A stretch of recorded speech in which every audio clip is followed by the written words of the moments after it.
José, Davi, Moisés, Paulo, Jesus. O que esses nomes têm a ver com essa história de vitória no deserto? Bom, fica comigo até o final desse vídeo que eu vou contar para você. Aproveita e se inscreve aí no canal, já dá um likezinho, aciona o sininho para que você possa receber novos vídeos. Tenho certeza que você será abençoado. Graça e paz. Meu nome é Wagner Poubel, sou pastor e hoje eu estou aqui com você no devocional Discípulos. Nós estamos fazendo uma série muito importante chamada Vitória no Deserto. O objetivo é que você compreenda como você pode se fortalecer, mesmo em período de grande sequidão da nossa vida. Mas hoje, que é o terceiro dia do nosso compromisso aqui, eu gostaria de conversar com você sobre o que é esse deserto. Na mensagem de ontem, a gente aprendeu que o deserto não é. Então nós já aprendemos juntos, e se você não ouviu de ontem, ainda dá para ver no YouTube, tá tudo direitinho, só voltar um pouquinho. Mas ontem a gente aprendeu que o deserto não é um lugar de castigo, nem é um lugar para você morrer, para você ser derrotado. Nós aprendemos que ele é um lugar de preparação. E mostrei para vocês na Bíblia o quanto Deus usa os desertos da vida para nos preparar. Funciona assim. Quando a gente é um bebê, quando você era um bebê, seus pais faziam tudo por você. A comida era na hora, as coisas eram feitas assim, e tira a fralda, e limpa, e dá banho. Tudo o que você precisava foi lhe dado. Tudo que bastava um choro, uma coisinha simples, e lá estavam seus pais, lá estava sua mãe, pronto a oferecer tudo, a satisfazer todas as suas necessidades e os seus desejos. Mas a gente cresce. E quando você cresceu, com certeza eles pararam de fazer isso. Você teve que aprender a comer sozinho, você teve que aprender depois de um tempo a fazer as coisas sozinhos, a tomar o seu banho sozinho. E assim a gente vai crescendo. Por quê? Porque o ser humano cresce através das dificuldades. Nós crescemos através dos desafios. Lembra da história da lagosta? A ideia é a mesma. Então, o deserto é a mesma coisa. É uma das formas que Deus usa para fazer com que você cresça. É através das provações, das tribulações da vida, desses momentos de deserto e até de alguns momentos das tentações que Deus te prepara para que você se fortaleça, para que você se torne melhor, para que você possa ser um vencedor ou uma vencedora, para que você possa realizar aquilo para o qual Deus te criou e te chamou. Então é através do deserto que Deus te desenvolve, é que Ele te torna mais forte, é que Ele faz você crescer. Nós vimos, por exemplo, em Lucas capítulo 4, verso 1 e 2, que até o próprio Jesus, o Filho de Deus, a presença de Deus nessa terra, foi enviado ao deserto como forma de preparação para realizar a missão que Ele tinha de salvar as nossas vidas, uma missão muito difícil. E foi o momento de deserto que o preparou para isso. Dessa forma, é muito importante que a gente entenda que às vezes no deserto, como foi com Jesus e como foi com tantos outros, vai acontecer com você. É uma sensação de que Deus está longe. Deus nunca está longe. Ele está sempre perto de nós. Mas nos momentos de deserto da vida, a sensação que temos é que Deus está longe de nós. É que Ele nos abandonou. Parece que a nossa oração não vai mais. É como eu falei para você quando você era criança.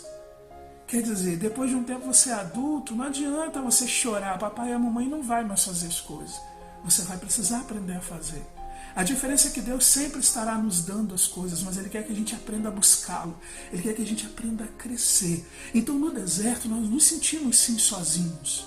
Mas isso faz uma grande diferença, é isso que eu quero que você aprenda hoje. Jó é um personagem bíblico que passou por um deserto muito difícil. Toda vez que eu leio o livro de Jó, ele me impacta fortemente, eu tenho certeza que te impacta também. Ele era um homem rico, um homem de muitas posses, um homem que estava bem de vida, tinha muitos filhos, era o homem mais rico da sua época. E tudo foi tirado de Jó, ele perdeu tudo e ainda ficou doente, foi abandonado, seus filhos morreram, um monte de coisa aconteceu com ele. num dado momento, Jó nos diz algo assim: mas se eu vou para o Oriente, lá ele não está. Se vou para o Ocidente, não o encontro. Quando ele está em ação no Norte, eu não o enxergo. Quando vai para o Sul, nem sombra dele eu vejo. Esse é o deserto, essa sensação de Jó, como se ele tivesse abandonado, como se, e agora Deus me largou, eu fui deixado, o que eu vou fazer? Imagine você jogado no deserto, se sentindo sozinho. Jó se sentiu assim, mas ele não estava só, Deus estava com ele. Mas a sensação do deserto é essa. Diante de tudo isso, Jó, que achava que conhecia Deus, ele viu uma vida, como eu disse para você, ele era próspero, ele estava bem de vida, então ele acreditava que conhecia Deus. Mas sabe o que Jó fala no final do seu deserto? Ele diz assim: meus ouvidos já tinham ouvido a teu respeito, mas agora os meus olhos te viram. O que Jó diz para a gente, queridos, é que todo o sofrimento que ele passou nesse deserto da vida dele, tudo que ele viveu valeu a pena, porque ele passou a conhecer mais a Deus. Ele estava mais próximo de Deus. A temporada no deserto de Jó, agora ele diz: meus olhos te veem, ou seja, antes eu só te ouvia falar. É igual a gente vai para a igreja, a gente ouve mensagem no YouTube, faz um monte de coisa como você está ouvindo agora. Mas depois de um deserto, você começa a conhecer quem é esse Deus, do qual outros muitas vezes falam. Então o deserto é sim um lugar difícil para se estar, duras provações, mas é o lugar onde Deus te prepara em primeiro lugar para conhecê-lo e também para estar preparado para enfrentar as duras batalhas da vida. O apóstolo Paulo passou por muitos desertos e certa vez ele escreveu sobre o seu sofrimento. Ele disse que ele buscou a Deus. Diz assim em 2 Coríntios 12, 9 e 10: mas ele me disse: minha graça é suficiente para você, pois o meu poder se aperfeiçoa na fraqueza. Portanto, eu me gloriarei ainda mais alegremente nas minhas fraquezas, para o poder de Cristo repousar em mim. Por isso, por amor de Cristo, regozijo-me ou alegro-me nas fraquezas, nos insultos, nas necessidades, nas perseguições e nas angústias, porque quando sou fraco é que eu sou forte. 2 Coríntios 12, 9 e 10. Paulo diz isso, as palavras dele nos dizem que mesmo aquele momento de sofrimento, num momento tão difícil, na verdade é o momento da gente se alegrar, porque é o momento que nós nos desarmamos, nós procuramos nos apegar a Deus, nós crescemos em Deus, e Deus respondeu para ele: Paulo, fica tranquilo, a minha graça te basta. É na sua fraqueza que você aprende a depender mais, é no seu sofrimento que você aprende a buscar mais, é no deserto que você se aproxima mais de Deus para poder crescer, se regozijar, voltar cheio do poder do Espírito de Deus e pronto para as batalhas que virão na vida. Por isso tantas pessoas passam pelo deserto. É por isso que Moisés, que era príncipe, teve que passar por um deserto para se tornar o libertador do povo. É por isso que José, amado pelo seu pai, teve que passar por um grande deserto para se tornar o grande governador do Egito e salvar muitas vidas. É por isso que Davi, o pastor de ovelhas, que se tornou herói nacional, teve que passar por um deserto sendo perseguido pelo rei, para depois ele mesmo ser o rei. E depois ele passou por um novo deserto na traição do seu filho, para depois ele mesmo voltar e se tornar o grande rei Davi, do qual se fala até hoje na história. É por isso que o próprio Paulo passou por desertos, que Pedro passou por desertos quando negou a Jesus, para se tornar o grande líder da igreja depois. E o próprio Jesus passou pelo deserto e se tornou o nosso grande libertador, o nosso Salvador, o nosso Senhor. Enfim, eu poderia dar muitos outros exemplos, mas eu vou terminar esse vídeo deixando para você um dos exemplos da minha própria vida. Eu passei um momento muito difícil, entre muitos momentos de vida, um momento muito difícil quando estive numa UTI.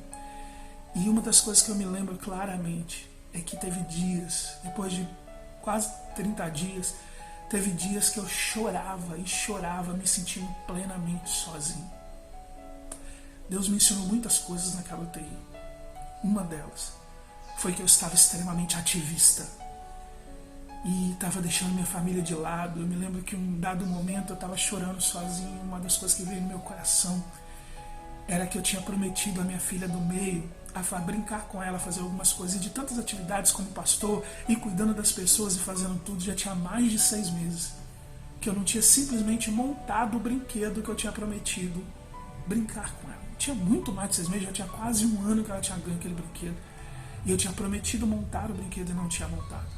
E se eu morresse ali naquela UTI, eu teria deixado de brincar com minha filha, com as muitas coisas da vida. Quem dirá como estava a minha vida com Deus? Eu fazia a obra de Deus, como pastor, pregando, fazendo, acontecendo, ajudando pessoas, aconselhando. Mas muitas vezes eu estava deixando de viver ali, lado a lado com Deus. E Deus me jogou num deserto, para que eu aprendesse a voltar a buscá-lo, que era muito mais importante estar com Ele do que fazer as coisas em nome dEle. Acredite, no deserto você vai aprender. Deus não quer te ver derrotado. Ele não te jogou no deserto para você ser destruído.